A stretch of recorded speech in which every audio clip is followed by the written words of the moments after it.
ఈ కుక్కలు మనతో ఉండి అవి కూడా మనలా తయారయ్యాయి. అలగటం, క్రాంకీ అయిపోవటం, జలసీ ఫీల్ అవటం. మీరు ఊరు వెళ్ళినప్పుడు మీ కుక్క బెంగ పెట్టుకోకుండా ఉండాలంటే మీరు వాడిన డ్రెస్ ఒకటి దానికి ఇచ్చేయండి. ఆ స్మెల్తో అది హ్యాపీగా ఉంటుంది. బసెంజీ అయిన కుక్క ఉంది, అది ఎప్పుడూ అరవదు. జీవితంలో ఒక్కసారి కూడా అరవకుండా చనిపోయిన కుక్క అదే. అలాగే మౌంటైన్స్లో పెరిగే చాలా కుక్కలు ఉన్నాయి, అవేమీ అనవసరంగా మొరగవు.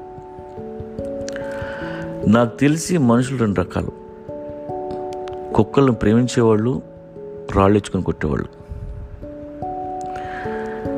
మీకు కుక్క అంటే ఇష్టం ఉన్నా లేకపోయినా మీ వృద్ధాప్యంలో మాత్రం కుక్కని పెంచుకోండి. ప్రేమ అంటే ఏంటో చూస్తారు. మీ హెల్త్ బెటర్ అవుద్ది. లేదా మీ పేరెంట్స్కు పప్పిని గిఫ్ట్ ఇవ్వండి. మిమ్మల్ని మీకంటే